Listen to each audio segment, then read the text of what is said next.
How you doing, everybody? This is Chris, also known as Sith2814.2 on Instagram, coming to you for the Comic Haul crew, doing my DC Black Label haul video. So we're going to go ahead and get this started, going a little backwards here for sure, but we're going to start with the newest DC Black Label, which is Suicide Squad Get Joker. Now, one of the things I love about the DC Black Label comics is I do love the larger format. It gives you an opportunity to get some really good art onto the page and out to the reader. But also the Black Label allows DC to be able to take on slightly more mature situations in a given instance, because we all know the Suicide Squad, we all know the Joker, but getting them on a Black Label comic book is kind of that extra step DC's taken to me to give you a more mature take on both of those situations, the Suicide Squad and the Joker. And as you can see, based off of the back of the issue here, we've got some really well-known violent members on this Suicide Squad. They're being led by none other than Jason Todd, the Red Hood. We've also got Harley on the team. That Silver Banshee floating there in the background. There's for all of you Arrowverse fans out there, you see that is Mad Dog or Wild Dog over there. We also have Firefly on the team. So really interesting dynamic team that's going to be set up on this comic. This is the first issue. Haven't got a chance to read it, but again, given who's on the team, the content, what it's all about, there was no way I could even pass up picking up this comic book because I think it's going to be amazing. So next up is a comic that's been out for quite a while that a lot of people were anxious about because they wanted to see what was going to happen, what it was going to be about. And there have been some mixed reviews about the other history of the DC Universe.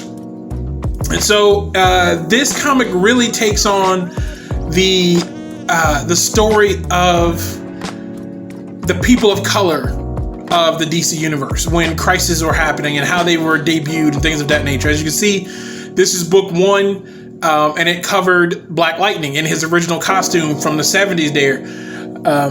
They've all had alternate covers, and it's just been a really great story so far. Like, we're up to 5 issues, and each issue covers a completely different person in a different part in their time in their life. And I think DC has done such an amazing job bringing these stories to life that haven't been told.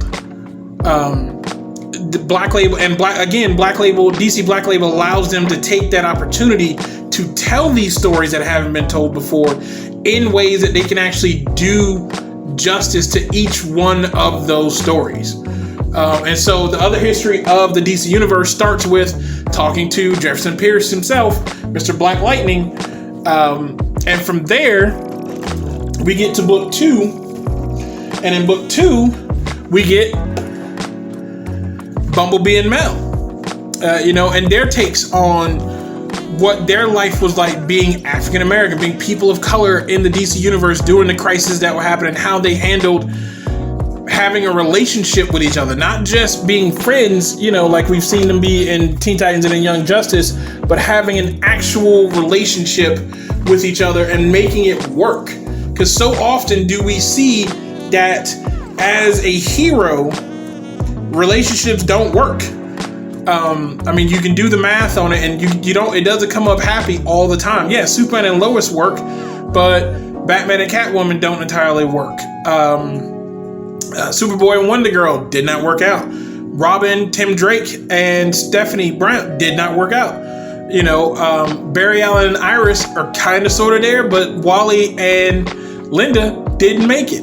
So you never really know, Dick Grayson and any of the women he was with. You never really know. So it's interesting to read this story to finally see a couple who not only are willing to put their lives on the line and fight for truth, justice, and the American way and all that, but they're also willing to fight for each other to make their lives matter.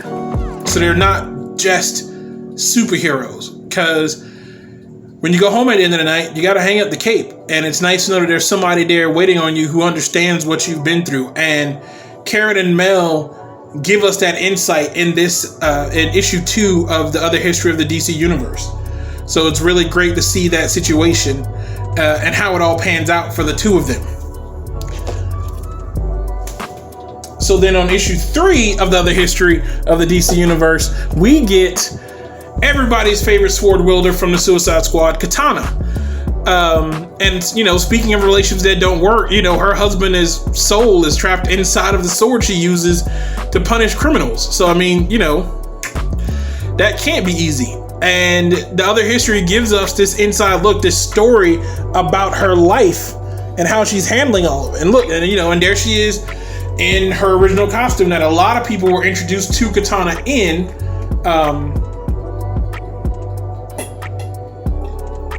But most people know her from her 2016 Suicide Squad debut costume. So that is what we know her. That's what a lot of people know her as. So they don't recognize her from this costume. So this is yet another opportunity that DC is given to give a character who a lot of people may have overlooked, even though she has been a major player in the DC universe, an opportunity to have a voice per se for the character to get known by other people. So that brings us, speaking of little known characters, to book 4 with Renee Montoya as the Question. A lot of people may recognize the name Renee Montoya from the Batman animated series cartoon, where she debuted as a character there.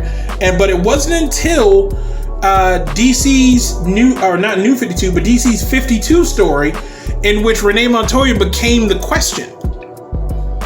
And her life took on a completely different role. She was a detective for the Gotham Police Department. For a while, she was involved with Batwoman, Kate Kane, because Marie Montoya is also a lesbian. So it is interesting that, we finally get a story involving a lead character who's not just like a B-roll character, but also, she is a main character. People know the Question, because he was in the Justice League. They might not know her as the Question, but they know the name. And so the fact that we're getting a story involving the Question, the new version of the Question, and everything that her history brings with it is even better.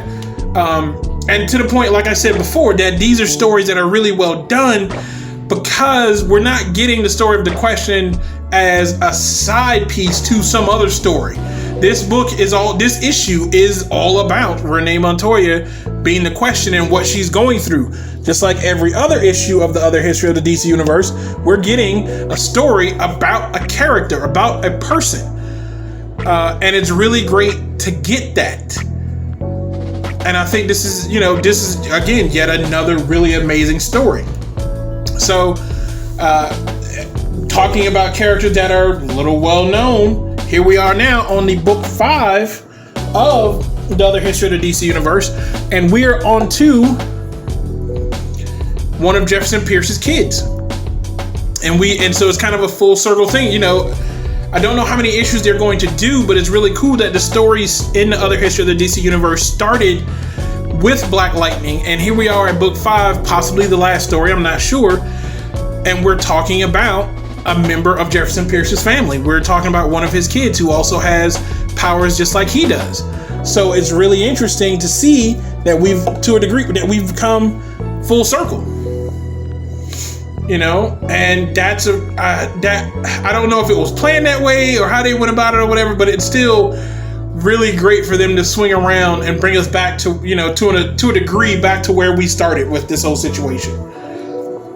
So the other history of the DC universe is great. DC Black Label stories. If you haven't picked them up, they're only on issue 5. They're large print format stories, and they're really, really actually good. So the next Black Label comic that we're on to, this is book 2 of Wonder Woman Dead Earth. I've got to get the rest of them because I borrowed a copy from a friend. I read the first one, picked up the second one, haven't been able to find the rest of them. So I'm looking for them. But again, great story. Black Label allows them to be able to take Wonder Woman out of the standard, DC universe and put her in a universe and put her somewhere where they can actually allow her to kind of cut loose as Wonder Woman cuts loose. Amazons are to a degree bloodthirsty, and so we finally get an opportunity to see Wonder Woman be Wonder Woman, and it's really great to finally see that. and be able to actually experience that as a comic book reader. You get to see this character finally cut loose, kind of like we always want with tons of, everybody's got that one character they love to see cut loose. And so here we are right here with Wonder Woman. So pick it up, Wonder Woman Dead Earth. Really great Black Label story. Another really great Black Label story. This is the alternate cover for Harley Quinn and the Birds of Prey. It came out around the time of the emancipation of One Immaculate Harley Quinn, or whatever the Birds of Prey movie was called. Trust me, this story is better than that movie. So you're gonna want to read this. It's a really great take on Harley Quinn, the Birds of Prey, and everything else. If you're a fan of Black Canary, a fan of Huntress, or whatever, fan of Harley Quinn, pick it up. I think you will enjoy it. Again, DC Black Label knocks it out of the park, giving us this more mature story arc. And taking these characters that we've only ever seen sometimes and putting them in a more mature setting. I think you guys will love it. So, I'm sorry, did not give you guys the back of that one. There we go. See, there we go. And speaking of Harley Quinn, the next Black Label DC comic that we've got up here is just that. It is the story of Harleen. This is the story of how Harleen Quinzel, PhD psychiatrist, fell for the Joker. This is finally the story that, yeah, they told it in Mad Love, and we've all seen it in the cartoons and everything, but here is an adult take on that story, on how it actually happened, going from just being his psychiatrist at Arkham to being his punching bag, for lack of a better term, with how he treated her. It is collected now. If you would like to read it, you can actually get it in a collected volume if you can't find the individual 3 issues of it. Here's the cover for issue 2 of Harleen. And again, here we are in the middle of the story. We see that she's starting to fall for the Joker because of the loving embrace on the cover. But we unfortunately all know exactly how this story ends when it comes to Harley Quinn and the Joker. And they give us a really good look at that on cover number 3. Here we are. PhD Dr. Harleen Quinzel in a straitjacket, and so the story is really great and well written, with amazing artwork, giving you that story that you're looking for, to see that spiral downwards that happens to Harley Quinn. That how the Joker took her life, twisted it, changed it, and made her fall in love with him, and how she didn't realize until it was too late that she'd fallen and slipped, and that her life would never be the same again. So definitely give it a shot if you haven't found it. Harleen is a really great story. Like I said, the trade paper is out with all 3 volumes, so you can pick those up. Another really good read from DC's Black Label that involves Joker and Harley Quinn is Joker Harley Criminal Insanity. In this instance, it's a different take on their story. I won't give anything away, but it is a completely different view on the Harley Quinn Joker story. In this instance, I will give you a small hint in this instance because it's there on the back.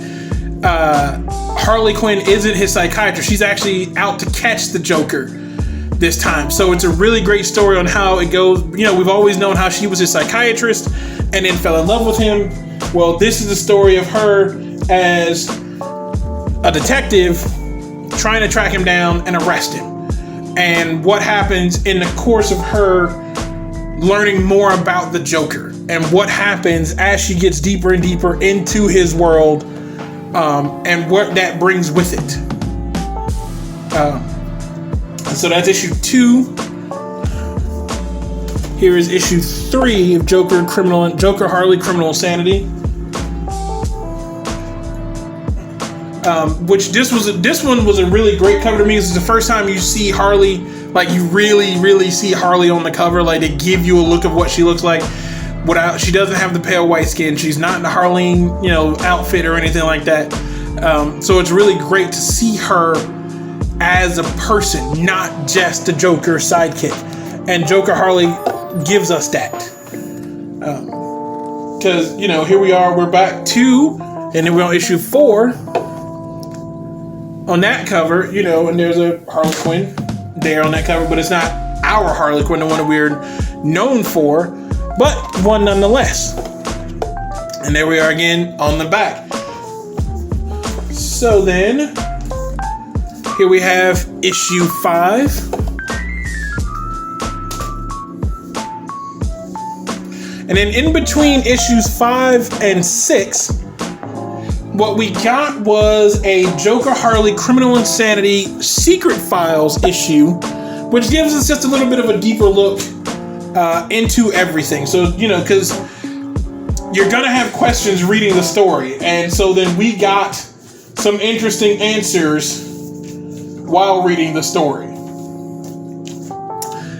Based off of this Secret Files book that we got in between the two. And so it was really, really interesting to get that. So, next, here we have issue 6. There is obviously a death, not entirely sure who, but it's definitely one of those things. It's a foreshadowing on the cover that we, in comic books, you gotta love that kind of thing. It's what draws you in to want to read more. And on the back, here we are again. Just that little snippet from inside. So even if you look at it and you're just like, man, there's, you want to see what's going on. You want to know more. So, and then we have issue 7. So issue 7 is actually pretty cool. I picked up both covers for issue 7 because that cover was just really, really cool to me. And I wanted both of them. Both covers were really great. I chose one, my wife chose the other one, and that's how we ended up with both covers.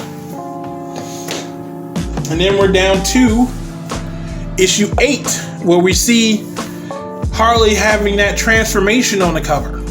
Did she become Harleen? Did she become Harley Quinn? Did she completely fall for the Joker? How was her world turned upside down? These are all the kind of questions that this cover brings to you just from seeing it. Like, you don't know for sure, but you definitely want to know more because of this cover. And so that was the entire run. That was all 8 issues. It's only 8 issues run. They're not that thick, but they are really great to read. They're really a great story. I advise you to go out, pick them up. You'll love it. So, the very last book I have on my DC Black Label list haul is Joker Killer Smile, which was a gift to me from a friend. You see it shrink wrapped. I haven't gotten to it yet. But after reading Joker Harley Criminal Insanity, I'm really interested in seeing the take that this Black Label does on just the Joker. Much like with the Earth One stuff and everything, it's going to be really interesting to see what the take is on this character that we supposedly know so well, put into a new light and put into a new situation. Will he still be the same old Joker, or will there be slight differences that we aren't expecting? Won't know until I read it, and when I do, I will definitely give you guys a review. So that is my DC Black Label haul video. I hope you guys appreciate it. Hope you guys enjoyed it. Hope you found some comics that you're going to want to go out and pick up. So until next time, as always, like, share, subscribe, tell your mom and them. And until next time, you guys, be good.